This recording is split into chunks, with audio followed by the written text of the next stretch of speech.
러닝플러스 교육연구소입니다.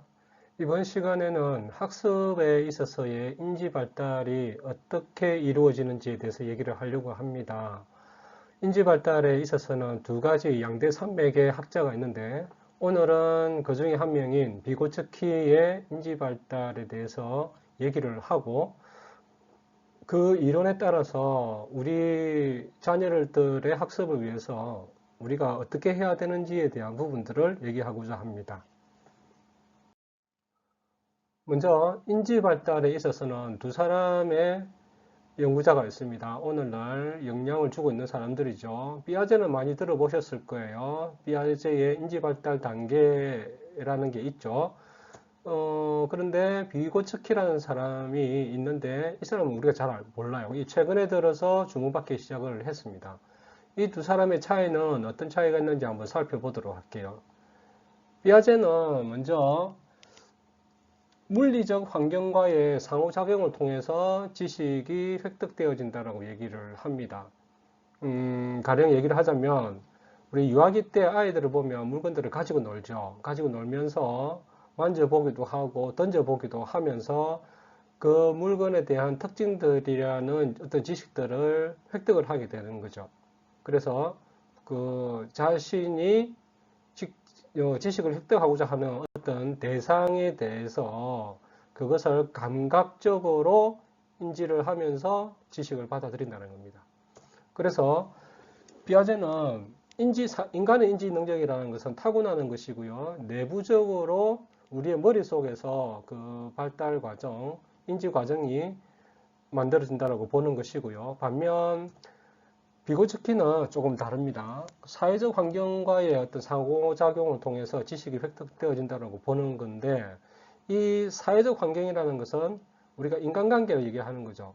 뭐 어른들과의 관계, 그리고 친구들과의 관계, 이런 관계 속에서 지식이 획득되어진다고 보기 때문에 비고츠키는 사회적 맥락에서 지식이 만들어지고 획득되어지고 인지 능력이 발달되어진다고 봅니다. 그러니까 오늘은 비고츠키에 대해서 얘기해 보도록 하겠습니다. 비고츠키의 인지 발달 특징에 대해서 한번 알아보도록 하겠습니다. 먼저 인지 능력이라는 것은 사회로부터 배우는 것이라고 봅니다.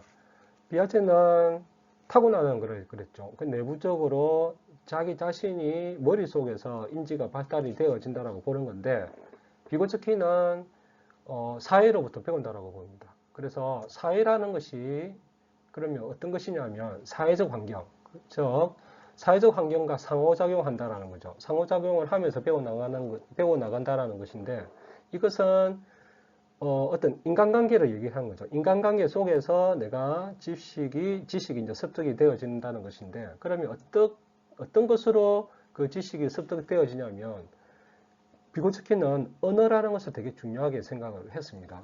그래서 어른들이 사용하는 언어가 보면 행동이나 감정을 조절하는 언어를 사용을 하죠. 그리고 어떤 문제들을 해결해 나가기 위해서 말을 하는 그런 언어를 사용을 하게 되어집니다. 그래서 비고츠키는 어른들이 사용하는 언어가 바로 행동과 감정을 조절하고 어떤 문제를 해결하는 데 있어서 바람직한 언어라고 보는 거죠. 그렇기 때문에 아동은 이러한 어른들의 언어를 배워나감으로써 어떤 지식들이 획득이 되어진다고 보는 겁니다. 그러면 이 학습에 있어서도 마찬가지겠죠. 어떤 유용한 사회적으로 도움이 있다면 인지가 발달이 많이 되겠죠. 이게 학교 교사들의 어떤 도움이라든지 이런 도움을 받으면 내가 인지 발달이 빠르게 효율적으로 이루어질 수 있다는 것이고요. 그래서 학생들의 학습 정진을 위해서는 사회 환경이 되게 중요하다고 봅니다. 그래서 교사의 역할이 되게 중요하고요. 교실의 환경이라든지 그리고 부모와의 관계라든지 이런 것들이 되게 중요하다고 보기 때문에 이러한 것들이 피아제와 다른 면이라고 볼 수가 있는 거죠. 비고츠키의 인지 발달 과정에 대해서 한번 살펴보도록 할게요.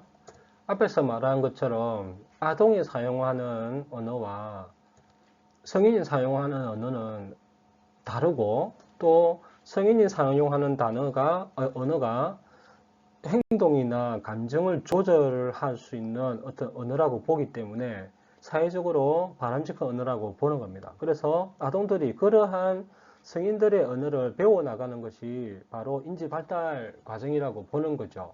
그래서 아동과 성인 사이에 어떤 갭이 있겠죠. 이 갭들을 줄여나가기 위해서 비고착기는 비계 설정을 해야 한다고 봅니다.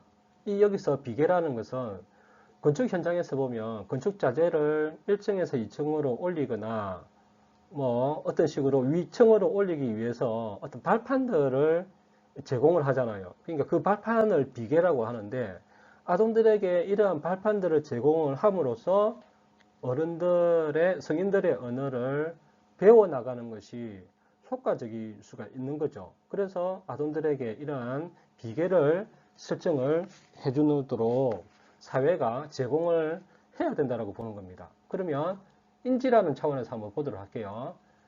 아동의 측면에서 보면 좋을 것 같아요. 현재 아동이 실제로 알고 있는, 내가 지금 어떤 지식을 알고 있는 수준을 실제 발달 수준의 영역이라고 보는 거예요. 그러니까 내가 지식은 알고 있지만, 그렇지만 또 새로운 것을 내가 계속 배우고 나가죠. 배워나가면서 배우는 것이 바로 잠재적 발달 수준으로 되어진다는 겁니다. 그러면 이 잠재적 발달 수준이라는 건 뭐냐면 내가 지금은 모르는데 누군가가 나에게 힌트를 주거나 어떤 소스를 제공했을 때 알게 되는 수준이 있을 거잖아요. 그 수준을 잠재적 발달 수준의 영역이라고 합니다.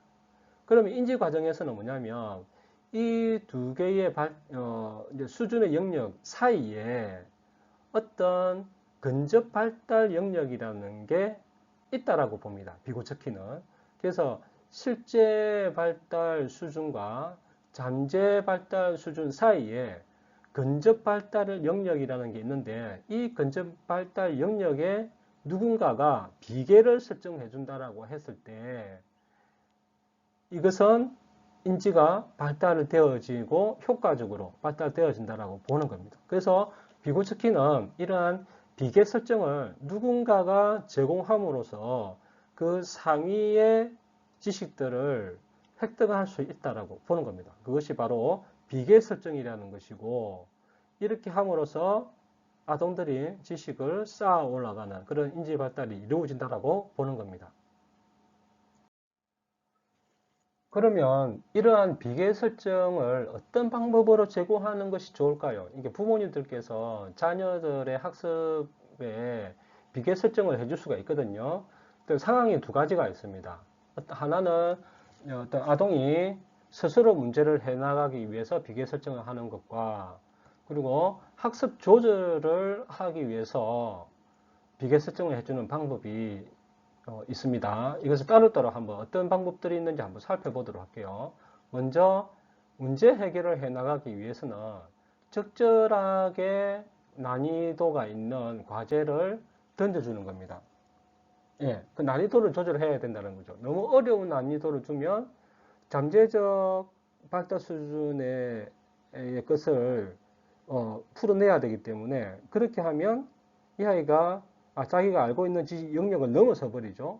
그렇다고 해서 과제 난이도가 낮으면 또 내가 잠재적 발달 수준으로 가지를 못하겠죠. 그래서 이 사이에 있는 것이 뭐냐면 근접 발달 영역이죠. 근접 발달 영역이라는 것은 잠재적 수준도 아니고 내가 실제적 발달 수준도 아니고 이 영역 사이에 있는 거라고 그랬잖아요. 그러면 그 영역 사이에 내가 어떤 과제의 수준을 던져 주었을 때 이 아이가 고민을 하게 된다는 거죠. 예, 그래서 스스로 문제를 해 나가려고 도전을 할 수가 있다는 겁니다.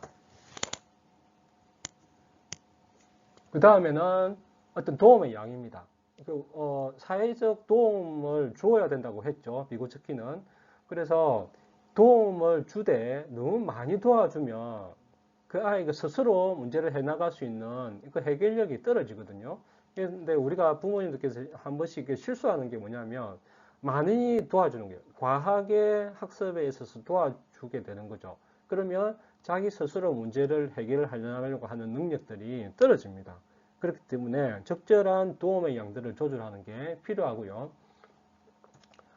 학습 조절력을 향상하기 위한 비계 설정의 방법은 먼저 이제 협동학습입니다. 이 비교적기는 협동학습이라는 게 되게 중요하게 생각을 하고요. 이 협동학습을 할 때 그 멤버들의 구성이 중요하잖아요. 그러니까 비교적기는 자기보다 유능한 사람에게서 배우는 것이 학습이 이루어지는 것으로 보는 거거든요. 그렇기 때문에 자신보다 더 유능한 또래, 안 그러면 자기보다 뛰어난 전문가, 교사라든지 어떤 권위가 있는 사람, 이런 사람들과 협동학습을 했을 때 잘 일어난다는 것, 학습이 잘 일어난다는 것이고 자기 스스로 학습을 조절할 수 있다는 겁니다. 그 다음에는 개방적인 질문을 해주는 게 중요합니다. 왜냐하면 이 실제적 발달 수준과 잠재적 발달 수준을 봤을 때 이 아이가 어느 수준에 있는지를 먼저 확인을 해야 되잖아요. 그래서 그것을 알고 있을 때에 이제 내가 학습 조절이 필요한 건데 그것을 어느 수준에 있는지 알기 위해서는 이 아이가 알고 있는지 모르는지 내가 질문을 하는 거죠. 그래서 그 질문을 했을 때 대답을 했을 때는 알고 있는 것이고 얘가 잘 모르고 있는 부분들은 자기가 모르고 있는 것이니까 이런 질문을 통해서 그것을 확인할 수가 있다는 겁니다.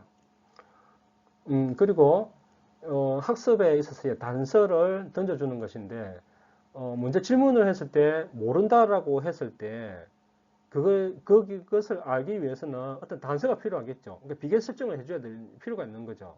그랬을 때 이제 교사나 부모님들이 학생들에게 그 비교 설정을 위해서 조금의 난이도가 있는 그런 과제를 던져주었을 때 이 아이가 이 조절을 하게 되면서 그 문제를 해결하려고 노력을 하게 된다는 겁니다.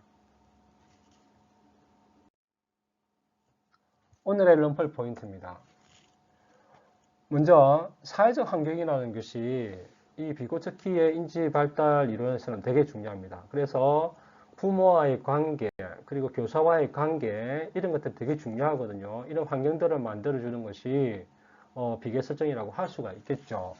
그리고 유능한 또래와 그리고 안 그러면 유능한 성인으로부터 지식이 획득되기 때문에 그들의 도움을 받음으로써 내가 인지 발달이 효과적으로 이루어질 수 있다는 겁니다. 비계 설정이라는 것이 되게 중요하다고 말씀을 드렸죠. 이 비계 설정으로 통해서 문제 해결력과 자기 주도 학습력을 키워나갈 수 있는 그런 발판이 되어집니다. 러닝플러스 교육연구소는 세상 어디엔가 학교가 필요한 곳에 학교 건립을 꿈꿉니다. 여러분들의 구독과 좋아요는 큰 힘이 됩니다. 감사합니다.